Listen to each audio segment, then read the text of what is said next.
Ahanbada maru oiba pau. Thangjing khubamda maitai singna lai khurumba changba yaroi haina kuki singna unconstitutional oiba thabak chatharak labasu Government of India na tumina leisiliba asi achumba khongthang oiroi haina leisemba sana jawbuna phongdokre. MD alias Khan kawa miyoi amagi yumda Sakhangdaba Singna remote control IED ni chingnaba bom ama thamnamle hairi. Kuki loop singna Myanmar border fencing gi damak lampi thoktanaba khangankre. Mirabai Chanu chairman khankre. Thabal Chongba Chatkhiba Naha ani Sakhangdaba Singna Tamthina Furaba Matung Hundoklamle. Thiba khangdana leirakhiba mama macha arambai tengolna imung manunggi miyoida khutsinakre. Tripurada khundariba maitai singda maitai mayek tambinaba Milalgi miyoi tarukna saba team ngasi MP leisemba sana jawbuna sana konungdagi lamthakre. Mirabai Chanu chairman khankre. Olympic medalist Mirabai Chanu Indian Weightlifting Federation gi Athlete Commission gi chairman oina elect tawkre. Indian Weightlifting Federation da thagatpa phongdokladuna Mirabai Chanu nahai committee members singna mahaki damak vote hadabiduna from asi pahenbibagi damak tawbimal khangba udli. Masina weightlifters sing gi apamba sing adu awangba thakta pukhaduna khanghanba ngamlagani. Chairman ama oina mahaki thaudang sing ningthina pangthoktuna miyamgi thawul tawgani haiki. Kuki loop singna Myanmar border fencing gi damak lampi thoktana ba khangankhre. Tongan ba kuki furup ki loop singna More border town da leriba miyamda Indo Myanmar border fencing gi damak lampi thoktana ba khangankhre hairi. Dekan Hiral gi report aman hai kuki gi loop taruk lomna tha asigi taramari da More da leriba miyamda lampi thoktana ba khangaladuna karigumba border sambal khabagi thabak asi mapung fana paikhat khrabadi kuki singi punsiral amadi natta chawna singnarak lagani haina phongdoklamkhi hairi. Kuki sing asi illegal immigrant sing ni hairi ba asi yumfam yaudabani haina su kuki loop sing aduna phongdoklamkhi hairi. Kuki organization gi appeal asina maram oiraga union lengak nangam khai sambal khabagi thabak paikhatliba asida chawna ayetpo oirakpa yana leire. Ningsingba yabadi union lengak na mamangda kilometer lising amaga chatruk nifu humdoi sangba Indo Myanmar border sambal khanabagi damak lupa crore lising kuntra rom gi senfam approve tawkiba leikrabani. Thangjing khubamda maitai singna lai khurumba changba yaroi haina kuki singna unconstitutional oiba thabak chatharak labasu Government of India na tumina leisiliba asi achumba khongthang oiroi haina leisemba sana jawbuna phongdokre. Milalgi president yauna thaumi tarukna Tripurada chatkadaba khongchat ama lamthabagi sana konungda pangthokiba thoram amada phongdokhibani. Mahakna makhatan hai Manipur asi India gi state ama oibana India gi constitution gi kanglon singi makhada leiribani.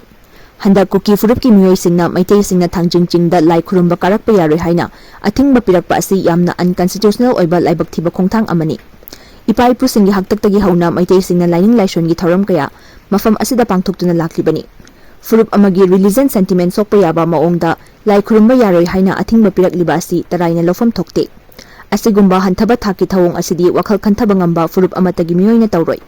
Irang asna maram oiraga hiram asigi mari leinaba ahenba wadi kangthokningde hiram asida India government na midyeng changduna lokhatfam thokpa thabak khudimak lokhatpiu haiba wafamsu thamki. Thabal Chongba Chatkhiba Naha ani Sakhangdaba Singna Tamthina Furaba Matung Hundoklamle. Tha asigi taramari gi numidangda Thabal Chongba Chatkhiba Naha ani Sakhangdaba Singna Tamthina Furaba Matung Hundoklamle hairi. Presta fangba pau amana hai miyoi ani adu Sakhangdaba Sing aduna Tamthina Furaga siram lagani khanbadagi Thabal district ki manung chana leiba hairok haitupokpida hundoklambani. Thaudok aduda soklaba miyoi ani adudi Nepram Surjakanta chahi 18 apokpa N Robin amasung Okram Robot chahi 18 apokpa O Debananda kawi. Makhoi animak Langathel mamang lekaidagini makhoi ani hojik hospital da laikatnari hairi. Thaudok aduga mari leinana ngasi Langathel gi mera paibi amadi club singna senduna Langathel yumjaw manbi chingda pangthokpa pawgi mifam amada mayengbom ibem chakobi mera paibi amana hai tha asigi taramari gaura cherau bunumit kamari leinana makhoi ani hairok haitupokpida Thabal Chongba Chatkibani. Makhoi ani bu Tamthina Furaba matungda sire khanbadagi hundoklambani. Laikai adumaki miyoi kharana thengnabadagi hospital da pukhatuna hojik laikatnaribani. Makhoi ani Tamthina sokhibana maram oiraga hojik Rajmedi city da makhatana laying chathari.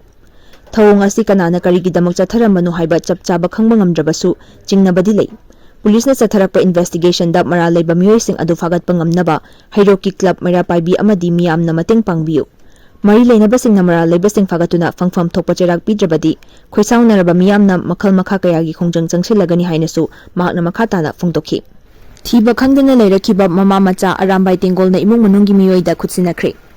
Sajibuk cheraubaga mari leinana tha asigi taramari gi ayupung tara rom taba matamda nambol oinam lekai da leiba mapamda chatkibadagi thiba khangdana leirakhiba Kairau Bitra Lairembi Lekaidagi Guru Mayum Ningol Nongmaithem Ongwi Rosie Devi Elias Naungcha Devi chahi 18 amadi mahaki chahi 3 rom tangairiba machanupa thiba khangdana leirakhiba adu ngarang arambai tengol unit 21 gi thongmisingna thengnabadagi nupi asigi mapamda imung manunggi miyoisingda khutsinakre hairi. Panba yabadi mama macha punna mangkhiba aduga mari leinana nupi adugi mapuroiba nongmaitem pamhaiba chahi 19 apokpa leikhidraba Santi na ngarang mari leinaba pulista wakacherol ama pisinduna mama macha bu thibinaba khangankhiba leikrabani. Tripurada khundariba maitai singda maitai mayek tambinaba milalgi mioi taruk na saba team ngasi MP Lesemba Sana Jawuna Sana konungdagi lamthakre. Maitai irol iek loina silon apunba loop milal na sinduna pangthokliba khongchat aduda loop asigi President Khaidem Ingocha maitai amadi Working President Sadokpam Tomba Mangang Ukalgi President Mutum Maniton Maitai Milagi General Secretary Langozam Nongmai Lembi Leima Vice President Waikhom Gozen Maitai amadi Assistant Finance Secretary Sinam Khundicha hairiba miyoi taruk asina Tripurada choina tariba Maitai singda Maitai maye karamna pagani amadi karamna igani haibadu chayol aniro mafam aduda leiduna takpi tambigadoriba khongchat adugi lamthakibagi thoramga mari leinana Rajya Sabhagi MP Iningthau Lesemba Sana Jawbana haikibada Manipur asi apikpa lamdam ama oizarabasu isagi irol iek leizaba furup amani haina ngasi aikhoina chawthokna hingliba asigumna joina takraba maitai singnasu makoina leiruriba mafamsing aduda aikhoigumna chawthokchana leizaba ngamnaba amadi mayek asibu henna pakthok chawthoknabagi pandam amaga loinana changsiliba khongthang amani hai amaromda khongchat aduga mari leinana milagi President Khaidem Ingocha maitai na pawmisingna phongdokhibada Milal na lisang sit na maitai mayek pu malemgi thakta pukhatuna aikhoigi irol iek pu hena chawkhathanaba changsilakpa khongjanggi saruk ama oina Tripurada tongan choina tariba maitai singda maitai mayek tambibagi khongchat asi lokhatpani Ipai pu singna mamangaida karigumba ama iduna thamlambada maitai mayek na iduna thambiramba adu Bengali mayek na mahut senkiduna matam khara maitai mayek asi miyamna khangdana leikhi Adum oinamak lamdam asigi miyamna akanba ihau hauduna aikhoigi irol iek asi lamdam asida chatna hannaba hotnarakpadagi ngasidi school college singda mayek asi lairik oina tamba hauri hainasu phongdokhi